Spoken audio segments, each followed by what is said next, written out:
atas wafatnya Ibunda Hajah Mahdalena binti Haji Abdul Hamid.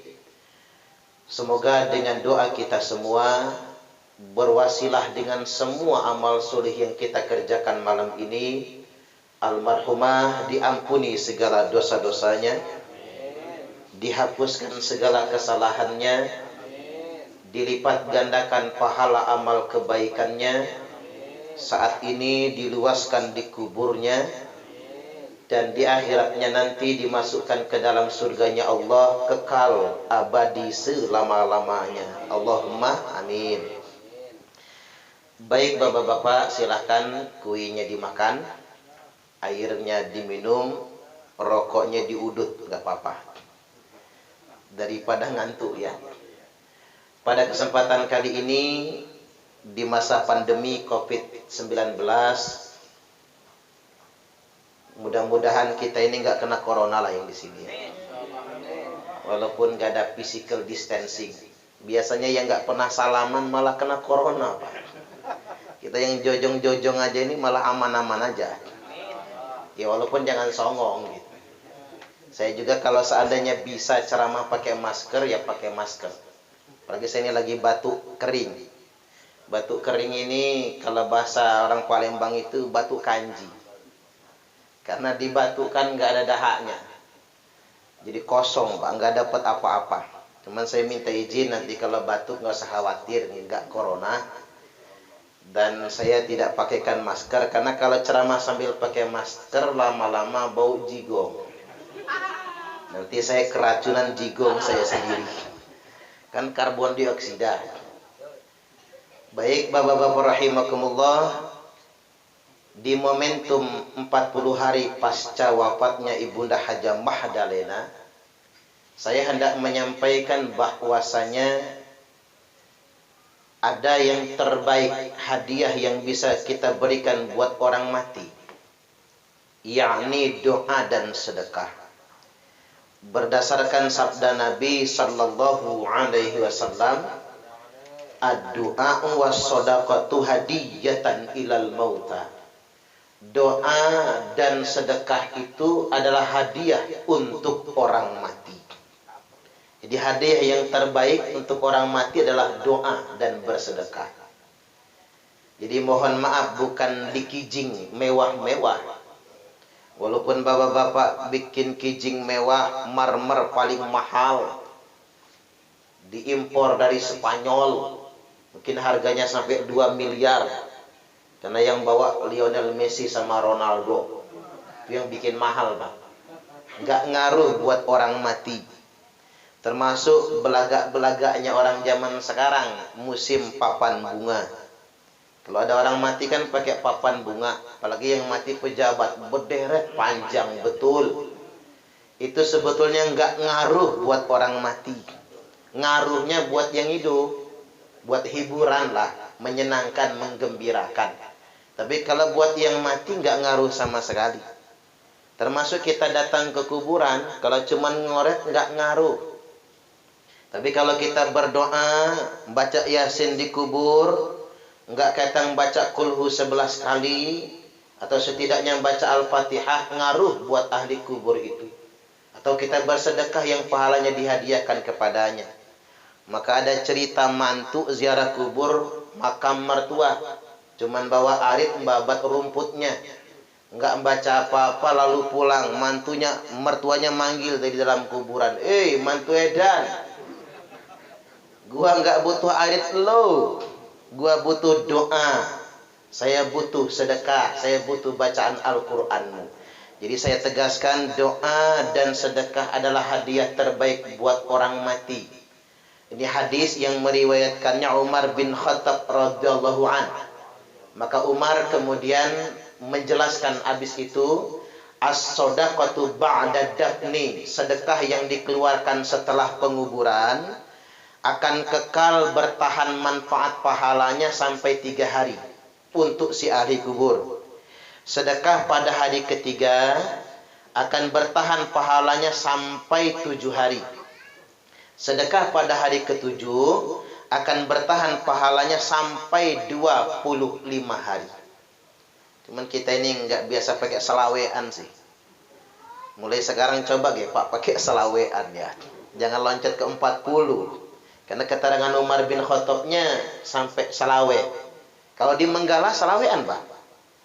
Beberapa bulan yang lalu saya ceramah di kota Menggala, mereka di 20 hari. Nah, sedekah pada hari ke-25 akan bertahan sampai 40 hari. Sedekah pada hari ke-40 akan bertahan untuk ahli kubur, pahalanya sampai 100 hari. Sedekah pada hari yang ke-100 akan bertahan sampai 1 tahun. Ngehol lah istilahnya ya. Sedekah pada 1 tahun akan bertahan sampai 1000 hari. Atau 3 tahun. Keterangan ini dari Umar bin Khattab, dikutip oleh Imam Suyuti dalam kitab Al-Hawilil Fatawi. Jadi bukan karangan kita ini Pak. Ini fatwa ulama terkemuka. Baik, kita ngerujuk dulu. Belakangan ini kan banyak orang yang suka membid'ahkan soalnya. Dan paling gak enak itu di Facebook itu ada narasi begini. Ahli kubur disiksa gara-gara tahlilan keluarganya. Ini serem ini Pak. Jadi banyak orang yang terpengaruh pengen berhenti tahlilan. Apalagi orang sekarang belajarnya itu kan banyak nggak pakai guru. Belajarnya cuman pakai internet. Begitu mati ditanya malaikat, guru kamu siapa? Syekh YouTube Al-Interneti. Kiainya Kiai Haji Google. Ustadznya Ustadz Facebook LCMA. Belajar tanpa guru. Ngolah sendiri. Apalagi bisa YouTuber misalnya. Bisa Facebookan dan lain sebagainya. Atau searching di Google. Jadi kita langsung mengutip kepada hadis yang diriwayatkan dari Ummul Mukminin Aisyah radhiyallahu anha. Beliau menceritakan anna rajulan atan nabiyya sallallahu alaihi wasallam. Sesungguhnya ada seorang laki-laki mendatangi Nabi. Kemudian dia bertanya, ya Rasulullah, inna ummi qad uftulitat nafsaha walam tus, ibuku mati. Dia tidak berwasiat apa-apa sebelum mati. Wa adhunnuha law takallamat tasaddaqat. Tapi aku punya pikiran ya Rasul, seandainya ibuku masih bisa ngomong, mungkin dia ingin sedekah. Iya juga Pak. Orang mati itu kalau masih bisa ngomong, yang dia lakukan, yang dia perintahkan sedekah. Orang mati kalau bisa pegang handphone, japri dia. WhatsApp ke Pak Hadi, tolong sedekah. Enggak kiai, enggak ulama, enggak orang biasa, kalau dia bisa ngomong, dia ingin sekali sedekah. Maka saya bertanya, ya Rasul, walaupun ibu saya enggak pesan apa-apa, enggak wasiat apa-apa, apa yang fa'uha in tasaddaqtu anha, apakah ibuku dapat manfaatnya bila aku yang inisiatif sedekah atas nama dia? Jawab Nabi, na'am tasaddaq anha. Ya, sedekahlah atas nama ibumu, bermanfaat untuknya. Hadis ini tercantum dalam kitab Sahih Al-Bukhari, nomor hadis 1388, dan tercantum dalam kitab Sahih Muslim nomor 1004. Sahih muttafaqun alaih. Jadi nggak usah ragu Pak. Sedekah itu manfaat betul buat orang mati. Nah, anna rajulan, seorang laki-laki. Siapa orang ini? Orang ini namanya Sa'ad bin Ubadah yang tanya sama Nabi. Lalu dia bertanya lagi sama Nabi, ayu sedekati afdol ya Rasul? Apa sedekah yang utama ya Rasul? Kata Nabi, saqyul ma, bagikan air minum. Makanya kalau buat sedekahan untuk orang mati, enggak keteng air minum, bagiin. Kebeli teri panca, beli. Kan cuma 20.000 ya Pak sekerdus ya. Cepet, cukuplah, turah malahan 5 kerdus. Ya kalau nggak sanggup pakai teri panca, ngerebus air sumur. Ustadz, gasnya lagi habis. Ya sudah, nggak usah direbus air sumurnya. Langsung tuangin di teko, bagiin di gelas. Tapi jangan ngomong-ngomong. Tapi bapak-bapak nggak mau minum, takut anyang-anyangan. Tapi nggak akan jadi penyakit. Kata Sa'ad bin Ubadah, kalau cuman air minum sanggup ya Rasul. Lebih dari air minum apa? Fa'it'amu ta'am. Hidangkan makanan. Aslinya ngidang, Pak. Cara orang Sumatera kan ngidang. Lampung, Komering, Ogan, Semende, ngidang. Cuman mengapa kita jadi besekan? Ikut-ikut orang Jaseng. Ikut orang Jaseng sebetulnya. Ya ngapa? Karena anak nanya, ya nanti takziah tempat orang Lampung apa orang Jaseng? Lampung nah. Ayahnya pulang, anak sudah tidur. Coba kalau bapaknya ngomong, Jaseng nah, jam 11 malam pulang ditungguin. Ya, beseknya mana? Oh, ternyata kalau besek kan yang di rumah nunggu juga. Tapi di sini jangan ngarep ya Pak ya. Ini terserah Pak Hadi mau ngapain. Dapat air minum itu saja jadilah jadi bagian dari sedekah. Jadi kalau sanggup pakai makanan, pakai makanan.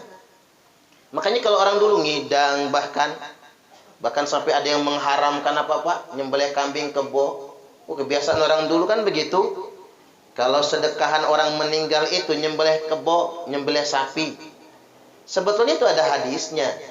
Dalam kitab Sahih Bukhari malahan Aisyah menjelaskan karena Nabi sallallahu alaihi wasallam idza dzabaha syata, bahwasanya Nabi beliau menyembelih seekor kambing yang gede, fayaqul, selesai disembelih Nabi kemudian bersabda, fa arsilu biha ila asdiqai Khadijah. Kirimkan, kata Nabi, bagikan daging-dagingnya ini yang sudah dimasak ataupun yang mentah sebagai sedekah hadiah atas Khadijah. Berikan kepada tetangga-tetangga kerabatnya Khadijah sebagai hadiah pahala bagi Khadijah. Dilakukan oleh Nabi sendiri. Sampai Aisyah cemburu. Makanya kalau mampu silahkan. Tapi kalau nggak mampu jangan. Karena yang diharamkan oleh ulama itu maksa. Gara-gara besekan rumah kejual. Kegadek kerentenir. Itu merusak, nggak boleh. Kalau kata orang tua zaman dulu apa? Besar pasak daripada tiang. Kalau kata orang Jaseng, biar tekor asal kesohor. Kalau kata orang Palembang, kue putu buatan Cek Gaya. Awak buntu banyak gaya. Nah, ini yang nggak boleh. Jadi kalau mampu silahkan. Tapi kalau nggak mampu nggak boleh maksa. Makanya kita ini budaya gotong royongnya bagus. Yang dikupas oleh Hadratus Syekh Romo Kiai Haji Hasyim As'ari. Beliau menjelaskan tentang budaya gotong royong di Indonesia. Kalau ada yang meninggal, orang berbondong-bondong datang ke rumah ahli musibah bawa bakul beras. Kalau di kampung saya masih itu Pak. Ubak saya meninggal dunia. Ubak saya meninggal itu masih umur 40 tahun. Nah saya kutip dikit. Ubak saya itu asli Komering Surabaya. Dulu merantau bujang kecil ke Bandar Lampung ini. Enggak ikut siapa-siapa, ikut Akas Durrahman. Karena ubah saya manggilnya Mamang, saya manggilnya Akas. Akas Durrahman yang dulu jualan pisang goreng Pak, depan masjid. Tidak punya anak dengan istri pertamanya. Sampai meninggal dunia istri pertamanya. Akas ini menikah lagi ya, menikah dan punya anak satu. Anaknya ini namanya Nana.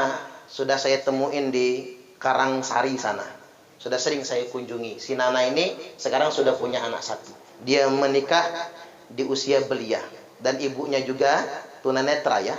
Kalau tidak salah, ibunya juga sudah wafat meninggal dunia. Nah bapak saya itu sudah pernah tinggal di sini. Jadi saya ini bisa sampai ke lingkungan ahli yakin ini mungkin melanjutkan asar bapak saya dulu. Cuman sayang bapak saya nggak panjang umur. Dulu dia berpesan kalau saya panjang umur, rezeki ada, kita nengok Akas Durrahman di Bandar Lampung. Cuman karena beliau nggak panjang umur, maka saya yang melanjutkan. Ternyata Akas sudah meninggal, almarhumah istrinya juga sudah meninggal, istri sambung juga sudah meninggal, tapi anaknya masih ada. Maka sering saya kunjungi Pak, sering saya bina karena kasihan hidupnya prihatin. Mudah-mudahan ini bisa mengeratkan silaturahim. Allahumma amin. Waktu ubak saya meninggal, waduh, sampai 100 hari ayam sekandang masih penuh itu Pak. Karena orang kampung saya itu kalau takziahan bawa bakul beras, bawa ayam kampung, ayam potong mangga lepel di kampung saya. Dikasih gula putih, bekarung-karung gula putih itu. Tambah lagi mie kuning, jadi nggak repot. Jadi budaya gotong royong kita. Nah, kalau di Bandar Lampung kan modern, pakai amplop. Cuman kalau ngamplop takziah itu ya jangan 2.000 ge Pak. Jangan 5.000. Ngamplop cuman 5.000 ngarep bawa besek. Kata malaikat malu-maluin orang satu ini. Kadang-kadang kita ini nggak adil kan. Orang hajatan senang-senang. Kita ngamplop ngisinya minimal 50 cepet. Apalagi di gedung Pak. Ngisinya tebel banget. Padahal yang hajatan di gedung mah orang sugih semua kan. Tiba orang meninggal ngamplop 5.000. Kan kebalik tuh namanya. Makanya ada santunan. Ada rukun kematian. Gunanya rukun kematian kan begitu. Kalau yang meninggal ini orang nggak mampu. Nanti uang untuk beli tripancanya pakai uang rukun kematian. Jangan sampai terbebani dengan hutang. Makanya kita kalau ditagih oleh rukun kematian nyetor. Ini udah capek-capek keliling nyetor bukannya bayar malah marah. Saya ini nyetor terus tapi nggak pernah dapat giliran. Ya, minta sama malaikat, minta sama Allah. Itu gunanya. Tambah lagi kan ada program di kota Bandar Lampung ini 1 juta untuk 1 musibah kematian. Itu semua sebetulnya untuk mengantisipasi yang besar pasak daripada tiang itu tadi. Tapi bagi orang yang kaya ingin lebih dari itu silahkan. Saya pernah ceramah di Pahoman sebelah sana, dekat Masjid Mujahidin itu ya Pak. Itu yang meninggal mantan bupati. Semua yang takziah dikasih terjemah Majmu' Syarif. Udah tebel kan nyetaknya. Bapak-bapak dikasih sarung. Ibu-ibu dikasih kerudung sama telekung. Tambahin sajadah juga. Beseknya double. Biasanya yang double yang mimpin tahlil aja ya. Ini semua double Pak. Apalagi yang mimpin Yasin tahlil triple malahan. Begitu ngantri pulang sama keluarganya diamplopin satu-satu. Saya langsung ngebatin yang takziah aja diamplopin. Apalagi saya yang ceramah. Artinya itu dilakukan ya karena mampu kan. Karena memang mantan bupati. Karena memang orang berlebih silahkan ingin sedekah.